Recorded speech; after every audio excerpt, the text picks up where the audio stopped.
The young and the restless spoilers shock. In the haunting stillness of a Genoa city evening, a silence stretched over Chancellor Park like a suffocating blanket of guilt, betrayal, and despair. The air was thick with the scent of summer's end and something more sinister: blood, secrets, and the kind of devastation that leaves no soul untouched. Lily stood alone, her breath short, her heart fractured into 1,000 irreparable pieces as she stared at the last place she had seen Damian alive. His name echoed like a curse and a prayer in her mind, a man who had once lifted her from grief, who had reminded her what it meant to feel alive again, to love without fear. And now, he was gone, or at least that was the story the world had begun to believe. But Lily knew better. Somewhere in the marrow of her bones, she knew that Damian's death wasn't an accident, nor was it the cruel twist of fate so many claimed. It was designed, orchestrated, and meticulously executed by a man she once thought she understood, Cain Ashby. Cain had always been a storm masquerading as a savior, a man with 1,000 faces, each more charming than the last, but beneath them all was a hunger, insatiable, unrelenting, and ultimately destructive. He hadn't taken kindly to being cast aside, especially not when Lily's heart had found new rhythm in Damian's arms. The jealousy that coursed through him was not fleeting. It was a slow, calculated fire that devoured his sanity one ember at a time. In the public eye, Cain had remained composed, even gracious, but in private, the man had been spinning an intricate web meant to annihilate not only the relationship between Lily and Damian but their very existence as individuals. And it worked almost too well. In the days leading up to Damian's disappearance, there were whispers, subtle shifts in his routine, unexplained absences, a rising tension that Lily couldn't put her finger on until it was too late. She had begged him to be careful, to stay close, to trust no one, but Damian, always the protector, had brushed aside her concern, believing himself strong enough to withstand whatever shadows Cain sent lurking in his wake. He hadn't expected betrayal from someone so close, someone who once held his trust like fragile glass. On the night everything changed, Lily received a call, anonymous, abrupt, devastating. Damian had been found stabbed, barely clinging to life, and before help could arrive, he was gone. Or so they said. The funeral was a blur of black veils, hollow condolences, and a numbness Lily couldn't shake. But inside her chest burned something deeper than grief, rage. It began as a whisper and grew into a roar that consumed her every thought. She knew Cain was behind it, she could see it in the way he wouldn't meet her eyes, in the false sympathy that lined his voice, in the way he avoided speaking Damian's name as though it might betray his guilt. The man who had once vowed to protect her had orchestrated the destruction of the only man who had truly healed her. But Lily was no longer the woman who waited for justice to be served. She was the woman who demanded it. It happened fast, too fast for her to stop herself. She had confronted Cain at the Chancellor estate, her eyes wild with fury, her hands trembling as they clutched the cold metal of the gun she had hidden away for months in a safe that once belonged to her father. She had never imagined she would touch it, much less raise it. But here she was, face to face with the architect of her heartbreak, and she could no longer keep the storm within her contained. Cain tried to reason with her, stepping forward with his hands raised, that same smug calmness in his voice, the same manipulative cadence that had once charmed her into believing he was capable of change. But she had seen the truth. She had looked into the eyes of the man who had taken Damian from her, and she had found no remorse, only fear, fear that his plan had unraveled. Lily's scream shattered the room, and the shot that followed was the sound of a soul breaking in half. Cain staggered backward, clutching his side as blood blossomed across his shirt like a blooming wound of justice. He fell to the floor, gasping, pleading, his voice hoarse with pain and desperation as he begged her to call for help. But Lily's mind had detached from reason. All she could see was Damian, lying on a hospital stretcher, lifeless, cold. All she could hear was the echo of Cain's manipulations, the lies, the betrayal, the destruction he had caused. And in that moment, all she wanted was for him to suffer the way she had, the way Damian had. She stood over him, her tears mixing with her rage, and shouted for him to rot in hell with the man he had destroyed. But the weight of the moment did not end there. As the blood pooled beneath Kane's trembling body, reality began to seep back into Lily's mind like poison. What had she done? In her grief, she had crossed a line that could never be uncrossed. She wasn't just a grieving lover now. She was a shooter, a woman who had pulled the trigger in cold blood. Whether or not Kane survived, her actions were no longer something that could be erased with apologies or tears. She had become what she hated, a destroyer of life. Word spread quickly in Genoa City. The police arrived, alerted by neighbors who had heard the gunshot. Lily didn't run. She didn't hide. She stood silently in the foyer, the gun still in her hand, her expression blank as she was taken into custody. The arrest sent shockwaves through the community. Friends and family were stunned. Nikki Newman tried to reach out, her own grief for Damian conflicting with her fear for Lily's future. Devon was livid, torn between his loyalty to his sister and his horror at what she had done. Victor Newman made a discreet call to an old legal contact, trying to keep the headlines from spiraling out of control. But none of it mattered to Lily anymore. The only person she had wanted to save was already gone. Behind bars, she was a shell of her former self. The trial loomed like a dark cloud, and the prosecution was merciless. They painted her as unhinged, violent, dangerous, a woman consumed by grief and vengeance. But there were layers they couldn't reach, truths only Lily knew, and within those truths, a secret still lingered: Damian might not be dead. Rumors had begun to swirl behind the scenes. Whispers from a nurse at the hospital. A sighting in a small border town. A mysterious bank transaction under Damian's name.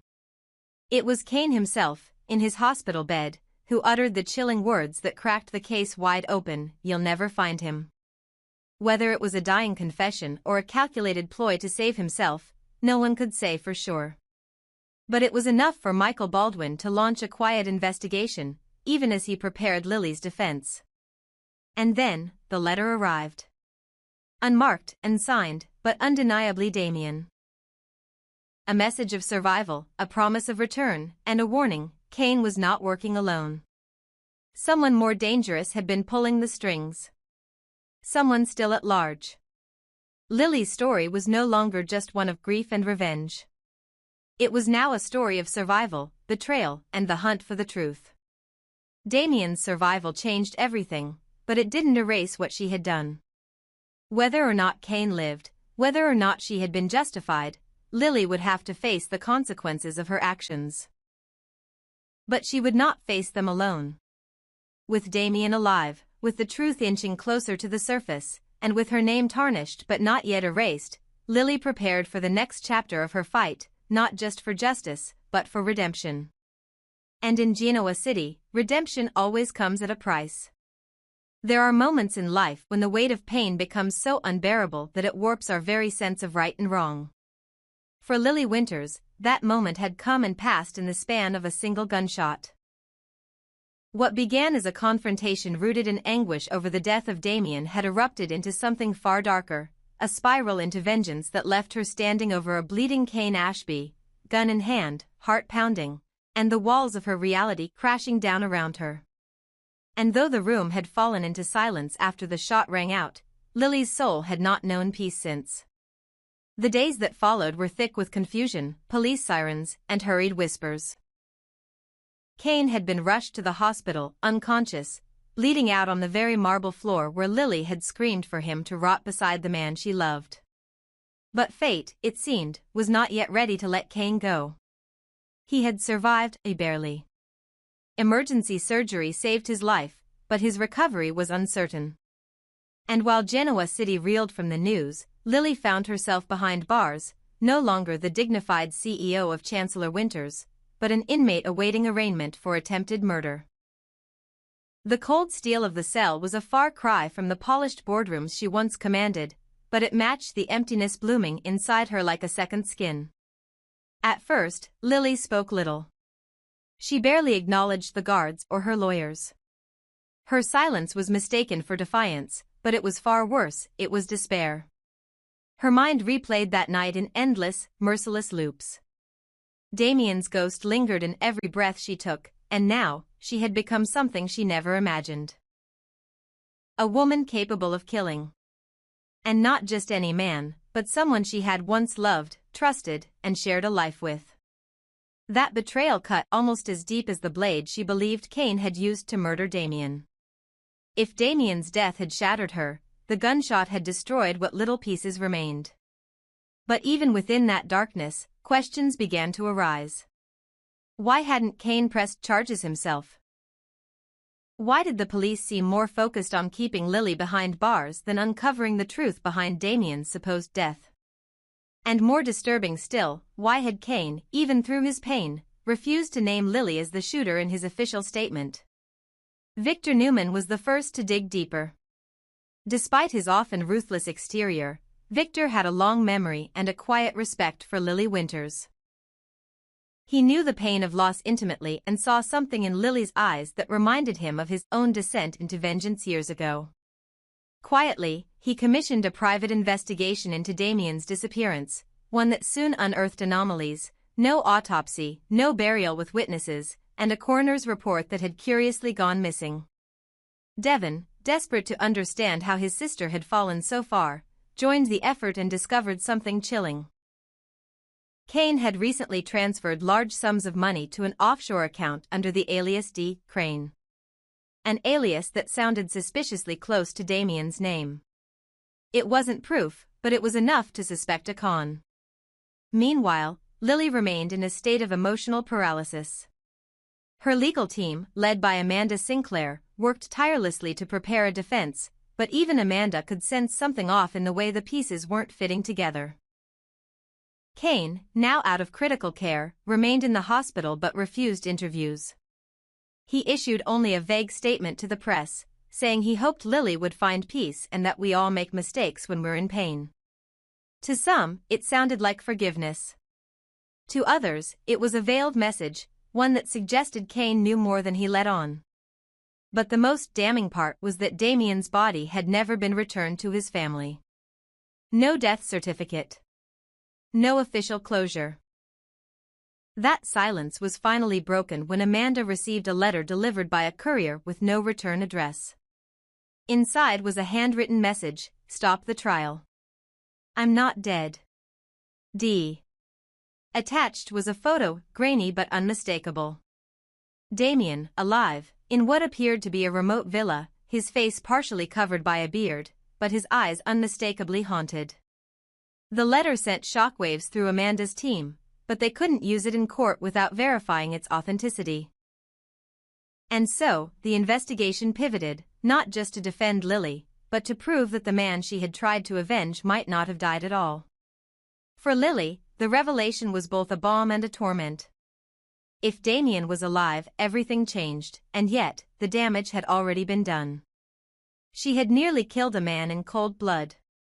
Even if Cain had manipulated her, even if Damian was being hidden away for reasons she didn't yet understand, the gunshot was real, and the consequences irreversible. The guilt didn't vanish. It deepened. She had allowed grief to blind her, had let pain turn into hatred, and in doing so, had become the very thing Damian always feared she'd be consumed by: rage. And yet, within that rage now flickered something else: clarity. If Damian was alive, he had to be found. If Cain was part of the conspiracy, he had to be exposed. And if there were others pulling the strings, investors, enemies, power players, then the story wasn't just about love and revenge anymore.